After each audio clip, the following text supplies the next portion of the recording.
Hola, muy buenos días. Gracias por acompañarnos en un evento más de Gran Tortum. Gracias a los que se han conectado y han tenido que, o más bien, esperaron durante unos minutos. Tuvimos unos pequeños problemas técnicos, pero ya estamos acá para dar inicio con la charla que les traemos hoy. Esta mañana les presentamos el tema Aprendizajes post-pandemia para aprovechar una nueva realidad. Para desarrollar la exposición nos acompaña Damaris Sánchez, directora de consultoría de Capital Humano de Gran Thornton, y Silvia González, gerente asociada de consultoría en Capital Humano, también de Gran Thornton. Les recordamos que somos una empresa de 60 años en el mercado costarricense en los que ofrecemos soluciones personalizadas a través de un servicio de alta calidad. Nos especializamos en temas de impuestos, auditoría legal, precios de transferencia, aduanas, comercio exterior y consultoría en Capital Humano. A partir de este momento, bueno, si ustedes tienen alguna duda, alguna consulta o va generando dudas y consultas el tema durante su desarrollo, pueden escribirlas y al final de la presentación nuestras expositoras van a estar respondiéndolas y también dejándoles información verdaderamente relevante que les va a funcionar tanto a usted como a su empresa. Recuerden también que nos pueden encontrar en los diferentes canales que tenemos de redes sociales como YouTube y las plataformas de redes sociales donde nos pueden encontrar como Gran Thornton Costa Rica. Esta mañana vamos a dar inicio, pero antes vamos a escuchar las palabras de bienvenida de Damaris Sánchez, directora de consultoría en Capital Humano. Damaris. Muchas gracias, Catherine. Bueno, muy amables todos los que están participando el día de hoy con nosotros. Bueno, básicamente queremos compartir con ustedes algunas ideas que hemos venido madurando, investigando también, por supuesto, de todo lo que es este tema post-pandemia, ahora que se oficializó la conclusión, por lo menos, de la fase más de emergencia.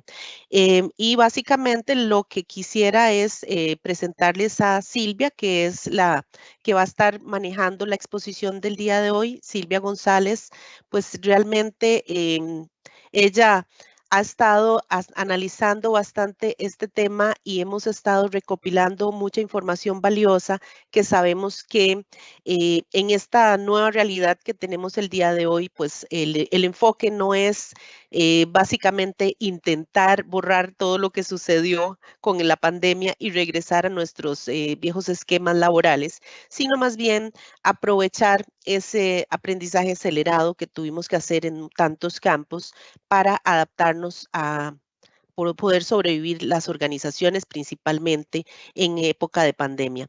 Así que sin mayor preámbulo, los dejo con Silvia, que nos va a estar pues hablando de este tema. Y nuevamente, como dice Catherine, con todo gusto pueden anotar consultas, pueden brindarnos la oportunidad también de conversar al final un poquito más después de la presentación para aclarar cualquier duda o incluso tener cualquier input que ustedes nos quieran brindar de sus propias experiencias. Silvia. Bueno, buenos días. Muchas gracias, Catherine y Damaris, por la introducción. Es un gusto estar con ustedes el día de hoy para conversar un poco y reflexionar. Sobre todo, me gustaría que esta presentación fuera como un espacio de reflexión de todo lo que hemos pasado, ¿verdad? Desde que inició la pandemia, hace ya unos 3 años, bueno, un poco más de 3 años, y aprovechando el momento de que la OMS finalmente dio por terminada la emergencia sanitaria alrededor de este virus del COVID-19. Bueno, muchísimas cosas han pasado, ¿verdad?, desde el 2020.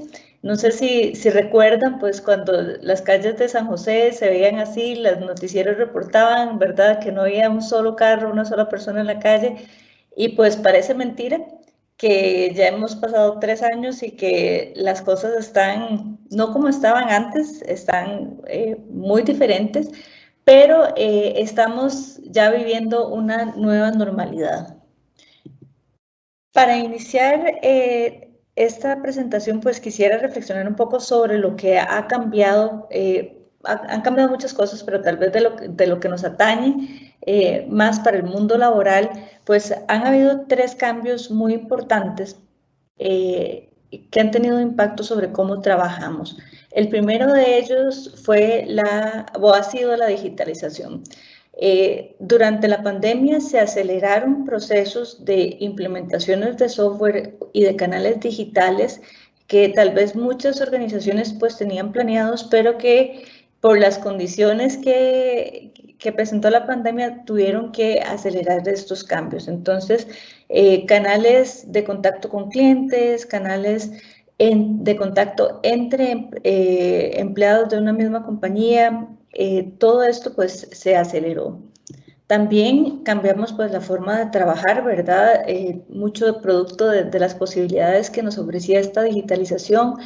Algunas empresas ya utilizaban pues medios más electrónicos para comunicarse, ¿verdad? Aparte del correo, tenían reuniones virtuales, sin embargo no era la tónica, y ahora pues uno ve para atrás y uno piensa en el 2019 y uno decía cuántas reuniones de Zoom tuve yo en el 2019, y tal vez tuve una o dos. O cuántas clases virtuales tomé, porque también no fue solamente que se afectó la forma en que trabajamos, sino también como la forma en que estudiamos, en que adquirimos conocimiento. Y también se afectó o cambió mucho cómo se visualiza el trabajo. El trabajo pues empezó, bueno, muchas personas empezamos a cuestionarnos, ¿verdad? O sea, cómo queríamos trabajar estos cambios de digamos, en la realidad familiar, ¿verdad? Porque de un momento a otro estábamos las familias metidas en la casa, los chicos estudiando virtual, las parejas, los dos trabajando tal vez en la misma mesa del comedor, ¿verdad? Entonces nos llevó a pensarnos un poco también qué queríamos y cómo queríamos trabajar, y esta reflexión todavía continúa, ¿verdad? Y estos cambios han tenido pues ciertas implicaciones. La digitalización pues abrió muchísimas posibilidades, pero también hizo evidente una brecha digital. Tal vez el espacio donde más se vio esa brecha fue en el tema de educación, cuando pasamos a educación virtual, ¿verdad? Es realmente lamentable cómo se vio con las escuelas públicas particularmente, la gran brecha que había, ¿verdad?, en acceso a tecnología, acceso a internet de calidad, y realmente esto todavía lo vamos a tener que pagar, ¿verdad? Esta brecha nos está dejando estudiantes que están muy atrasados con respecto a las habilidades que deberían tener para su edad o para el grado que cursan.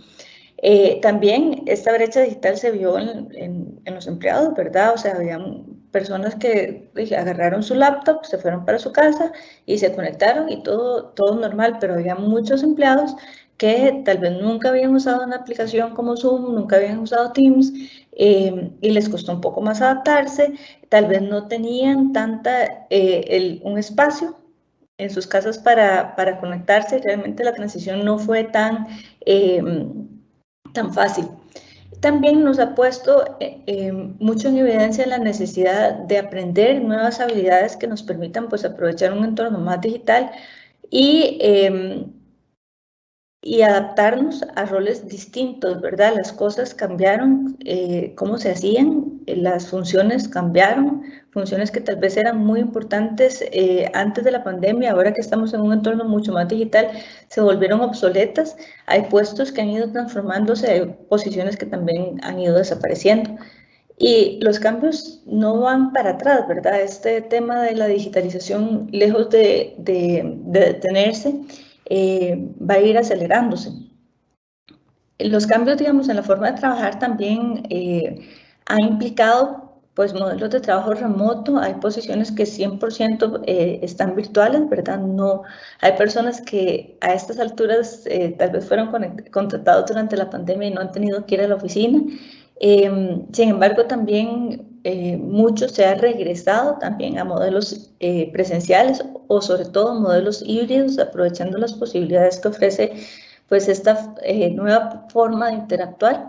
Y esto nos da ciertas complejidades, ¿verdad? Porque no es lo mismo liderar equipos que están todos en un mismo sitio, donde nos podemos ver para interactuar, donde nos podemos reunir, donde las reuniones presenciales, pues sabemos cómo manejarlas de cierta manera para ser efectivas, pero esto nos pone pues a pensar ¿cuál es la forma más apropiada para relacionarnos en un entorno virtual?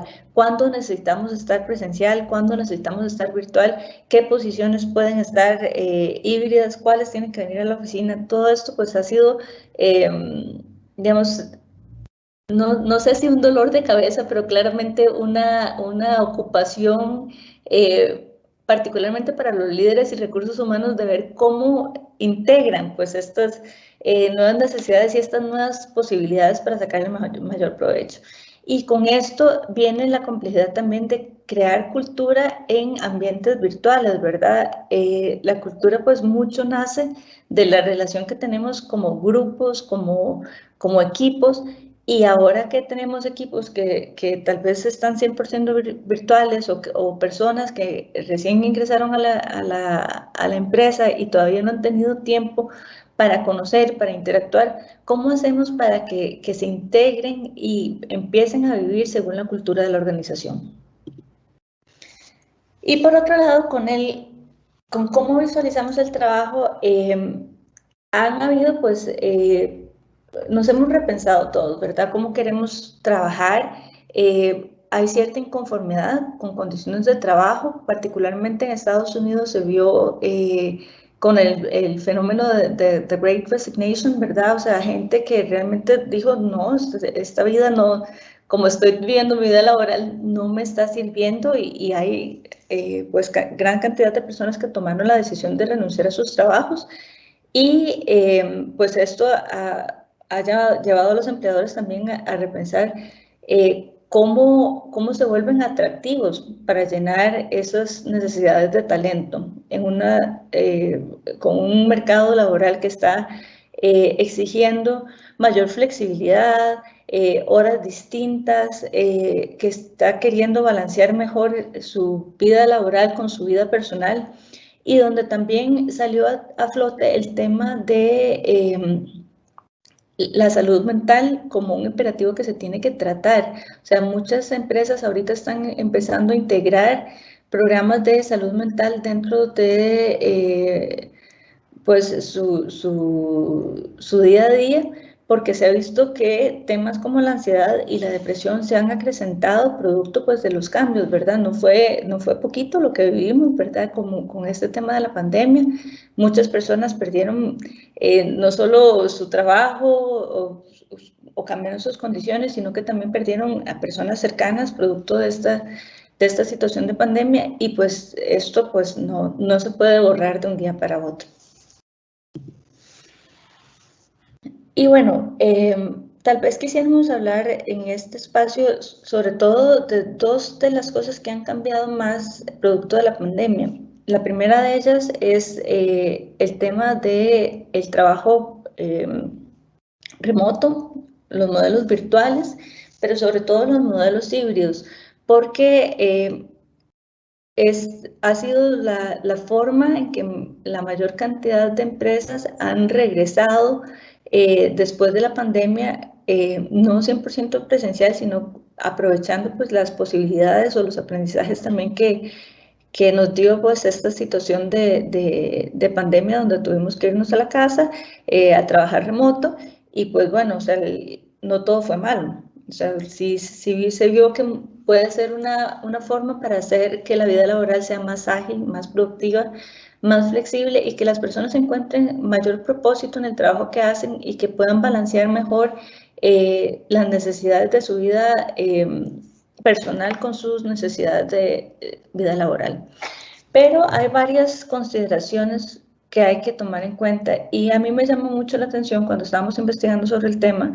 Esta es la portada del artículo de Harvard Business Review de cómo hacer que los modelos híbridos funcionen, y me llama poderosamente la atención la necesidad de hacerlos personales, tomar en cuenta las necesidades de las personas. Esto, para que funcionen los modelos híbridos, no necesariamente tienen que enfocarse, no necesariamente la prioridad debe ser lo que funciona para la empresa. Probablemente lo que funciona para la empresa es que todo el mundo esté en la oficina, pero ¿qué es lo que funciona también para las personas? Entonces, con esto en mente, Hay ciertas consideraciones para tener en cuenta, ¿verdad?, a la hora de definir qué funciona y qué no funciona. Lo primero que hay que considerar pues, son los roles y las funciones que ejercen las personas que pueden o pueden no tener acceso a modelos de trabajo híbrido. Hay posiciones que claramente son fáciles de mover, ¿verdad? Posiciones, digamos, como que tienen un mayor nivel de análisis, que tal vez no tienen que interactuar mucho con otros miembros del equipo. Entonces, esas posiciones, pues es muy sencillo moverlas a modelos híbridos. Sin embargo, donde hay que pensar un poco fuera de la caja y tal vez ser más creativos es con posiciones que sí requieren interacción con personas. Por ejemplo, llámese un vendedor, me imagino, por ejemplo, un vendedor de automóviles, que la mayoría de sus clientes llegan bueno, a ver el carro, a probar el carro y tiene un componente muy importante, digamos, esta relación con el cliente. Sin embargo, hay funciones que hay que pensarlas como parte de la posición, pero que se pueden abstraer de este entorno presencial y que podrían dar pie a tener cierta flexibilidad para que esta persona pueda tener 1 o 2 días de teletrabajo. Por ejemplo, en este caso, el tema de la gestión del pipeline de ventas, ¿verdad? O sea, hacer llamadas, hacer correos, dar seguimiento, hacer propuestas. Y lo natural es decir, bueno, esta persona tiene un rol de ventas, no, tiene que estar en el piso, no se puede ir a la casa. Pero ¿qué pasa si nos ponemos creativos y decimos, digamos que los lunes son de gestión de contactos? Y esta persona puede decir, los lunes trabajo desde la casa y para organizar el trabajo, para darle seguimiento a mis clientes, para agendar las reuniones, y tal vez esto haga una gran diferencia en la satisfacción que tiene este vendedor con su empresa, con su trabajo y la productividad que pueda lograr. Entonces, creo que a veces hay posiciones que uno dice, no, de plano no se puede, pero creo que la pregunta que hay que hacerse es cómo sí se podría y qué necesita la persona para tener esta flexibilidad. También hay que tomar en cuenta las preferencias del empleado, porque no necesariamente los modelos híbridos o un trabajo remoto funciona para todo el mundo. Puede ser que personas prefieran estar en la oficina, que tengan mejores condiciones de trabajo en la oficina o que tengan un mejor espacio en su oficina que en su casa. Entonces también estos son asuntos que deberían verse uno a uno, y es complejo la administración pues, de estos modelos híbridos, pero para sacarle el mayor provecho sí es importante tener en cuenta qué funciona no solo para la organización, sino para los equipos y sobre todo individualmente. Entonces, el tema de ubicación, dónde vive la persona, si le queda mejor ir a la oficina, si no le queda, si prefiere estar en su casa, qué posibilidades tenemos pues, de acomodar estas preferencias. También hay que tomar en cuenta los proyectos y el flujo de trabajo. Probablemente vayan a haber espacios durante el año que sean necesariamente presenciales. Por ejemplo, cuando se hacen discusiones, qué sé yo, como de presupuesto, procesos que son anuales, que implican mucha discusión, mucha relación entre áreas para lograr acuerdos. Esos procesos generalmente se trabajan mejor de una forma presencial.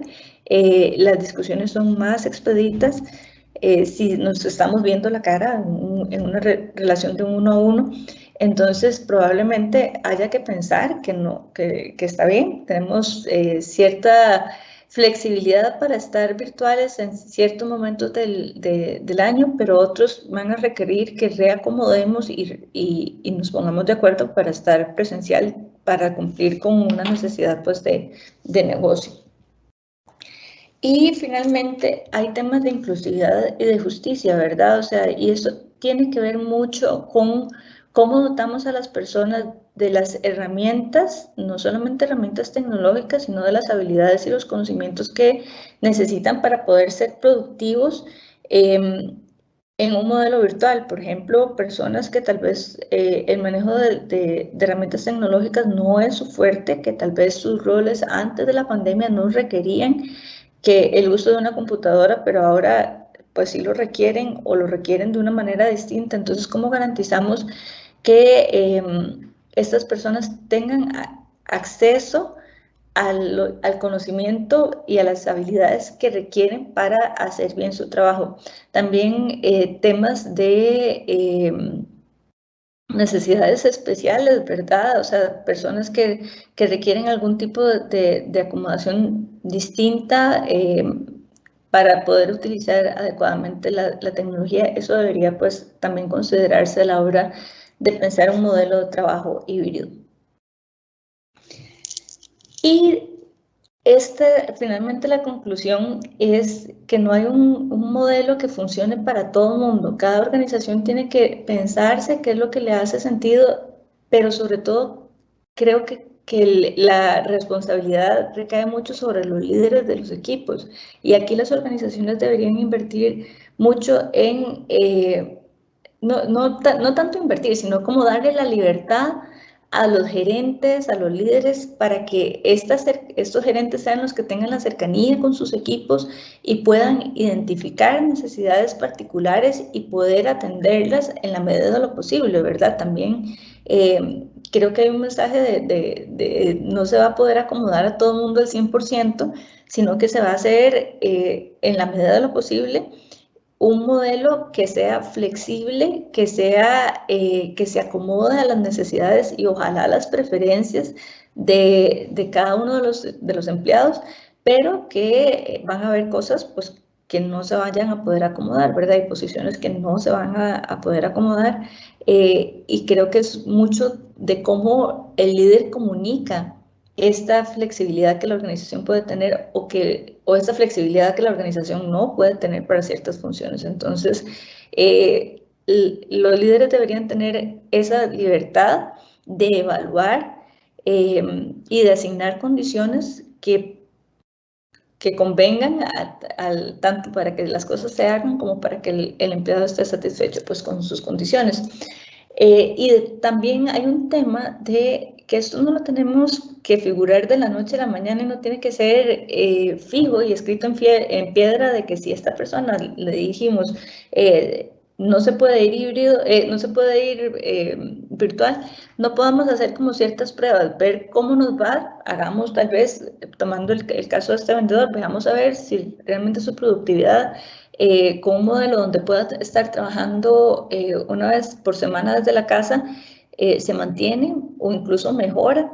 Y hay que estar monitoreando, ¿verdad? O sea, los cambios de esta naturaleza es importante darles un seguimiento, ver qué es lo que funciona y entrar con una mentalidad como curiosa y de experimentación, ¿verdad?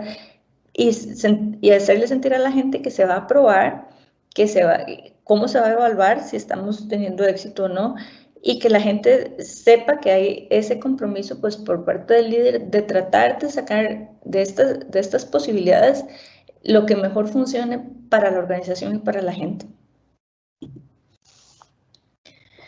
El otro tema pues, que es importante y que nos ha evidenciado pues, la pandemia es la necesidad de aprender o desarrollar nuevas habilidades y conocimientos para aprovechar esa naturaleza cambiante del trabajo. Y aquí es donde salen, pues donde están tomando mucha relevancia los conceptos de reskilling y de upskilling. Y un poco como para hacer la diferenciación, el proceso de reskilling es un proceso que es meramente adaptativo. Las cosas cambiaron, necesitamos que la gente se adapte al cambio, entonces necesitamos darle las herramientas en términos de habilidades y conocimientos que son necesarios para que puedan hacerle frente a las nuevas necesidades o nuevas condiciones de sus roles. Aquí es donde entra mucho el tema de capacitación en tecnología, ¿verdad? Para que se puedan utilizar y sacarle provecho a las herramientas tecnológicas que se requieren para hacer el trabajo digamos, proceso post-pandémico. Por otro lado, el concepto de upskilling es un proceso que yo lo veo como evolutivo, es lo que va a hacer que la organización se transforme como en su esencia, que pueda hacerle frente a necesidades futuras que todavía es difícil decir cuáles van a ser, pero es preparar a la fuerza laboral para que esté lista con nuevas habilidades, con mayores habilidades, y que al final de cuentas estas habilidades conllevan a un desarrollo de carrera en la fuerza laboral. Entonces es prepararlo mejor, es como hacer que nuestra fuerza laboral esté como los scouts, ¿verdad? Siempre listos. Entonces, que no importa cuál sea el reto que venga para adelante, que las personas tengan las habilidades de pensamiento crítico, de pensamiento estratégico, de uso de herramientas tecnológicas, de planificación, que nos ayuden a adaptarnos rápidamente a los nuevos cambios, incluso a preverlos y aprovecharlos de una mejor manera. Entonces, ¿qué necesitamos para que estos programas de reskilling, upskilling sean exitosos dentro de las organizaciones? Primero que todo, diría que hay que hacer un cambio de mentalidad, ¿verdad? O sea, todos los que hemos trabajado en recursos humanos sabemos que lo primero que se recorta cuando estamos haciendo presupuesto y hay que bajarlo un poco son temas de capacitación. Y este tema de desarrollo de habilidades no debería verse dentro de la organización como un gasto, sino que debería verse como una inversión, pero para que se vea como una inversión también tenemos que ponerle indicadores, ¿verdad? ¿Cómo sabemos que estamos ganando con la inversión que estamos haciendo? Entonces ahí sí hay que hacer la tarea de medir, ya sea qué sé yo, si capacitamos, entonces no tenemos que reclutar o necesitamos menos gente para hacer ciertas tareas, y eso son formas de cuantificar cómo estamos dándole retorno a esa inversión que estamos haciendo en el desarrollo de habilidades. Después, debemos mantener un menú balanceado en el desarrollo de habilidades, que sean tanto técnicas como actividades de desarrollo de habilidades entre comillas blandas, ¿verdad? O sea, habilidades también de desarrollo gerencial, que yo diría que si hay que invertir en una única habilidad es en hacer que los líderes sean mejores líderes. También un poco de la mano con lo que les comentaba con el primer punto, ¿verdad? Los datos son amigos, no solamente para justificar una inversión. O sea, necesitamos llevar información, llevar data que nos permita tomar decisiones, sino para ver en qué vamos a capacitar. Entonces, y esto no, generalmente hay que minar profundo dentro de la organización para ver cuáles son esas habilidades que nos están entorpeciendo ciertos procesos, cuáles son esos conocimientos que si se los damos a nuestros colaboradores, pues van a acelerar ciertos cambios que hagan que la organización sea más productiva. Entonces, hay que ir a buscar efectividades, hay que ir a buscar información histórica que nos permita tomar mejores decisiones con respecto a dónde invertimos para facilitar el desarrollo de habilidades. También debería hacerse del aprendizaje un placer. Y yo creo que esto nos cuesta a veces, ¿verdad? O sea, con ciertos temas que son tal vez áridos, ¿verdad? Pero hay toda una tendencia pues de gamification, de pues cursos virtuales que se pueden utilizar también para hacer que aprender sea bonito, ¿verdad? No es traer a una persona que nos dé una capacitación 3 horas de puro texto, sino ver cómo hacemos que el aprendizaje sea más experiencial, o sea, también que tenga más experimentación y donde la persona que está aprendiendo juegue un papel muchísimo más activo. Y finalmente, el tema de empoderar a las personas para que aprendan. Y esto no es solamente como un uno a uno, hay que crear una cultura donde el aprender sea un imperativo, o sea, donde la organización le dé importancia al tema de adquirir nuevas habilidades. Y esto pasa también por el tema de experimentación, ¿verdad? O sea, y cómo tratamos los errores, porque para aprender probablemente vamos a tener que equivocarnos. Entonces, crear culturas que sean seguras, donde las personas tengan esa posibilidad para experimentar, para equivocarse, para aprender de estos errores y que puedan poner en práctica pues lo que aprendieron de estas experiencias. Y eso pues no es sencillo, ¿verdad? O sea, hay que trabajar mucho con los líderes para que den este espacio para experimentación, para tratar cosas nuevas, que al final de cuentas esto es una forma de aprender. Y que no necesitamos pues invertir. Bueno, en algunos casos sí, digamos, para hacer como ciertos experimentos hay que invertir, pero mucho es trabajar diferente en el día a día. Antes hemos visto un poquito, ¿verdad?, de lo que viene, pero sí me gustaría pues reflexionar también sobre lo que hemos pasado, ¿verdad? Y qué es lo que hizo que ciertas organizaciones les fuera mejor que otras lidiando con las complejidades de la pandemia.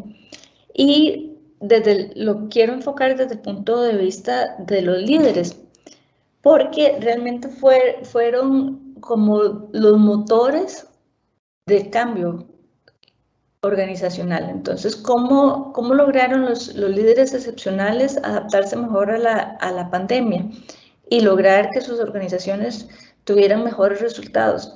Primero que todo, bueno, y esto ahí lo van a ver como de las fuentes, esto es parte de un estudio que hizo McKinsey que publicaron en el 2021 sobre las organizaciones resilientes, las organizaciones que se sobrepusieron durante el 2020 mejor pues a los cambios que la pandemia pues obligó a que se realizaran. Lo primero, el primer diferenciador es que estos líderes trazaron un rumbo claro, invirtieron muchísimo más tiempo estableciendo objetivos y sobre todo comunicando y clarificando estos objetivos a sus equipos. Entonces les dieron un norte. Entre tanta incertidumbre que generó la pandemia, los líderes excepcionales lograron comunicarle a sus equipos sus expectativas y cómo esas expectativas conectaban con los objetivos de la organización. Estos líderes también desarrollaron equipos y fueron capaces de desarrollar equipos interfuncionales, es decir, o sea, gente de diferentes departamentos que podía trabajar juntas y no solamente los formaron, sino que los empoderaron y les dieron autoridad y autonomía para la toma de decisiones. También invirtieron en actividades de team building, que esto uno diría, pucha, en pandemia, o sea, ¿cómo van a estar haciendo team building, verdad? Pero las relaciones pesan para lograr que los equipos sean efectivos. Entonces, ¿cómo nos conocemos y cómo podemos interactuar mejor? Esto es una inversión que hay que seguir haciendo. Además, estos líderes delegaron e invirtieron en el entrenamiento de liderazgo para los líderes de equipo. También se mantuvieron cercanos. A pesar de la virtualidad a la que la pandemia nos obligó, estos líderes invirtieron su tiempo en hacer más coaching y dar mayor reconocimiento y visibilidad a los logros de su equipo. Y también aumentaron las microinteracciones, reuniones cortitas de seguimiento y como de alineamiento del trabajo. Y finalmente integraron nuevas herramientas, absorbieron y aprovecharon la tecnología para colaborar de una mejor forma. De los aprendizajes que destaca este estudio es que el desempeño y la productividad durante la pandemia se vieron impactados positivamente en la medida de que los líderes lograran clarificar y transmitir un sentido de propósito en sus equipos, hacerlos sentir parte de una comunidad que tiene ciertos valores y ver cómo su trabajo contribuía para hacer el bien, no solo por la empresa, sino un bien más allá, y reconocer las contribuciones de las personas. Nuevamente, o sea, el tema de la productividad y del desempeño tiene que verse con un lente humano. O sea, finalmente las personas son las que hacen el trabajo, y si se sienten parte, si se sienten que tienen un propósito y que su trabajo es reconocido, probablemente van a tener un mejor resultado. Y bueno, prepararnos para el futuro es importante, pero no es suficiente, porque el futuro cada vez es pues más incierto, ¿verdad? O sea, estamos en estos entornos VUCA, ¿verdad? Que son volátiles, inciertos, ambiguos, complejos, pero no solamente eso, sino que cada vez más se van a presentar eventos como la pandemia, que es un evento cisne negro, que son eventos que se caracterizan por tener repercusiones severas, que no se pueden predecir con mucha anticipación, que son catastróficos con un alto nivel de impacto en la economía mundial, y que no hay ciencia ni lógica que sea suficiente para poder predecirlo.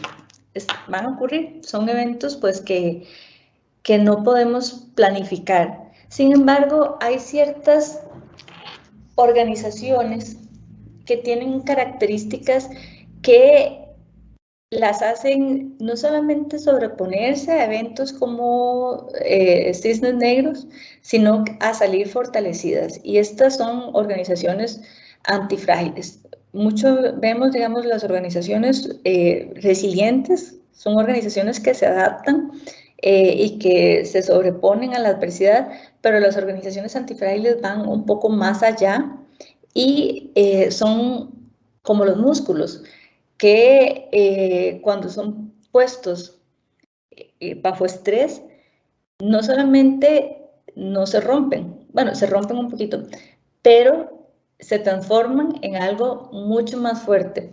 Este concepto de antifragilidad lo expuso un matemático libanés, si no me equivoco, se llama Nassim Taleb. Él escribió un libro muy interesante en el 2012 que se llama Antifrágil.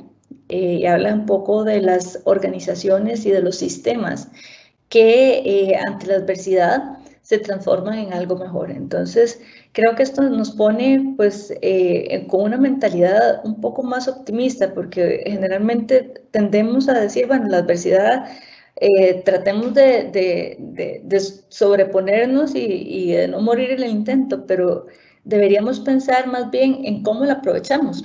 Hay ciertas características que nos pueden ayudar a no solo a sobreponernos y no morir en el intento, sino realmente a crecer a pesar de esta adversidad. Las organizaciones antifrágiles son organizaciones que son diversas. Los sistemas que son diversos son sistemas que tienen diferentes herramientas para, no solamente como para afrontar, sino para aprovechar condiciones adversas. ¿Cómo logramos una organización diversa? Mucho tiene que ver con el tipo de personas que contratamos y el tipo de habilidades que buscamos en estas personas, el tipo de experiencias, el tipo de contextos, de dónde vienen estas personas, porque diferentes mentalidades nos pueden ayudar a analizar un problema o una situación desde diferentes ópticas. Si todos somos iguales, todos vamos a ver lo mismo. Entonces, las organizaciones que invierten en diversidad son organizaciones que están construyendo su potencial de ser antifrágiles. Las organizaciones antifrágiles también son organizaciones que están conectadas, o sea, que permiten el fluir de información y de contactos entre diferentes miembros de la organización. Entonces, son organizaciones que no son tan jerárquicas, son organizaciones donde la información se comparte y nuevamente es una forma de facilitar el análisis o el aprovechamiento de las situaciones adversas de una forma productiva. Por otro lado, las organizaciones antifrágiles son organizaciones adaptativas y esto tiene que ver mucho con cómo aprendemos, o sea, cómo entendemos una situación adversa, cómo la afrontamos y cómo aprendemos de este abordaje y cómo también aprendemos del error, o sea, porque definitivamente la ambigüedad es lo que caracteriza pues estos entornos actuales, ¿verdad? Y muchas de las respuestas no están hechas, nunca se han... Tenemos preguntas que nunca se han contestado anteriormente, entonces las organizaciones que son adaptativas tienen muchísimo más posibilidad de intentar abordajes novedosos y de aprender de los abordajes que no fueron tan exitosos. Finalmente, las organizaciones antifrágiles son organizaciones que son interdependientes, donde las personas y los departamentos tienen conciencia de su accountability, pero también tienen conciencia de su dependencia en otras áreas de la organización. Entonces, yo sé cómo impacto claramente otras áreas y sé cómo dependo de otras áreas. Entonces, esas relaciones están mapeadas, están claras y también están descentralizadas y hay mucha flexibilidad para la toma de decisiones. Porque mucho de lo que construye la antifragilidad es la flexibilidad para actuar con rapidez. Y bueno, hablamos de antifragilidad porque tenemos en las puertas eventos que podrían ser cisnes negros, eventos como el cambio climático, todavía sabemos que está. Sentimos pues estos calores en mayo, ¿verdad? Que no sabemos, no nos habían pasado, pero todavía no tenemos tan claro cuáles van a ser las implicaciones y cómo van a ir acrecentándose estas implicaciones en los modelos productivos, en la forma en las que vivimos, en el acceso a recursos como el agua, en la producción agrícola. Todavía no está claro y es difícil predecir con claridad cómo nos va a seguir afectando el cambio climático. También la guerra en Ucrania. Es difícil todavía predecir, ¿verdad?, qué es lo que va a pasar, cuándo se va a acabar el conflicto, si se va a acabar el conflicto, si quiénes van a empezar a jugar en este conflicto, ¿verdad? O sea, porque sabemos que si China toma partido, probablemente podría cambiar el orden mundial. Entonces, no sabemos qué irá a pasar. Y temas también como la inteligencia artificial. Ahorita pues estamos hablando mucho de ChatGPT, qué trabajos se van a ver impactados por la inteligencia artificial. Modelos educativos completos están repensándose cómo evalúan el conocimiento de los estudiantes producto del acceso que hay generalizado a motores de inteligencia artificial. Entonces, son solamente 3 ejemplos, ¿verdad?, que nos hacen pensar un poco de hacia dónde vamos. Y yo no quisiera cerrar esta conversación con un tono negativo. O sea, tenemos mucho reto, pero tenemos mucha posibilidad también de adaptarnos, ¿verdad? El Foro Económico Mundial, cuando hacía su reporte sobre las lecciones que aprendimos del COVID, la primera es que como seres humanos hemos demostrado una capacidad asombrosa de adaptarnos. Entonces, hay mucho que viene, pero tenemos herramientas. Entonces, básicamente, el futuro debería ser un futuro más optimista.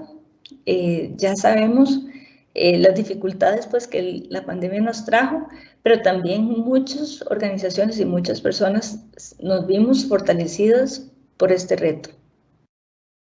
Bueno, ya con esto concluyo mi presentación y pues agradecerles su atención.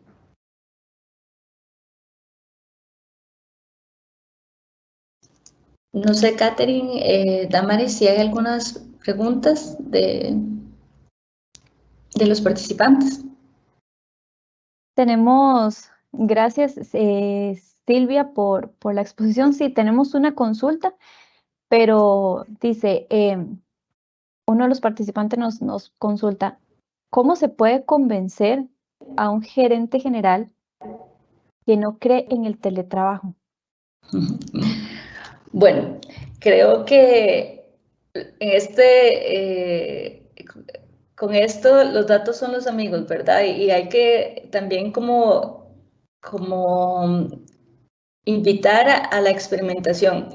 Los datos son los amigos en el sentido de que son los que nos pueden ayudar pues a hacer esa labor de convencimiento. Muchas veces temas como reclutamiento, o sea, cuántas personas nos están rechazando ofertas porque quieren modelos de trabajo híbridos, por ejemplo. Ese podría ser un dato interesante. Ahorros en espacio físico también podría ser un dato interesante para mostrar, digamos, que esto tiene lógica, ¿verdad? Que hay un beneficio para la organización detrás de esta propuesta de modelos híbridos. Y por otro lado, experimentemos, o sea, podríamos hablar de hacer planes pilotos con ciertas áreas y llevar un monitoreo de cómo varían los indicadores de productividad antes y después del teletrabajo. Entonces, yo creo que usar datos y experimentar pueden ser dos formas de trabajar con personas que todavía no creen en estos modelos. Gracias, Silvia. También tenemos otra que dice, ¿cuál debería ser la prioridad de los programas de upskilling? Uy, la prioridad debería enfocarse en competencias que nos permitan relacionarnos de una forma más efectiva, porque al final de cuentas, o sea, es a través de las relaciones que se puede, o sea, que realmente se logran cambios importantes. Y si hay digamos, si hay plata solamente para hacer una cosa, yo diría que es invertir en el desarrollo de líderes y en el desarrollo de competencias que le permitan a los líderes gerenciar mejor sus equipos de trabajo. Muchísimas gracias a Silvia González, gerente asociada de consultoría en capital humano de Grant Thornton, por la exposición de esta mañana, aprendizajes post pandemia para aprovechar una nueva realidad. Antes de despedirnos, vamos a escuchar las palabras de cierre por parte de Damaris Sánchez, directora de capital humano de la firma. Doña Damaris. Muchas gracias. Nuevamente agradecerles a los que participaron el día de hoy. Pues básicamente hemos estado trabajando en ofrecer toda una gama de servicios relacionados con la gestión estratégica de capital humano, así que les vamos a estar también comunicando cierta información a través de nuestras redes para que estemos siempre en contacto y podamos quedar a las órdenes en lo cual les podamos ayudar en temas relacionados, pues por supuesto, con todo lo que tiene que ver con la parte de la gestión de capital humano, y agradecerles nuevamente la atención el día de hoy en esta mañana, y bueno, hasta la próxima que nos volvamos a unir por alguna de estas actividades que hacemos frecuentemente a través de Grant Thornton. Muchas gracias, Damaris. Ahora también vamos a escuchar las palabras de cierre de Silvia González. Silvia. Bueno, agradecerles mucho la atención. Realmente ha sido un gusto preparar esta presentación porque a mí al menos me ha permitido reflexionar todo por lo que hemos pasado, ¿verdad? Y todas las posibilidades que ofrece, pues, un futuro que una situación que ha cambiado el futuro del trabajo. Entonces, muchísimas gracias por la atención. Los invitamos pues a seguirnos en redes para que estén enterados sobre los eventos que vamos a estar desarrollando próximamente. Muchas gracias, Silvia y Damaris, y a ustedes muchísimas gracias por acompañarnos en este evento, Aprendizajes Post Pandemia para aprovechar una nueva realidad. De nuevo, extenderle la invitación para que estén al tanto de nuestras redes sociales, donde nos encuentran como Grant Thornton Costa Rica. Ahí pueden estar al tanto de toda la información importante y relevante que tenemos para ustedes, así como actividades y las futuras actividades que vamos a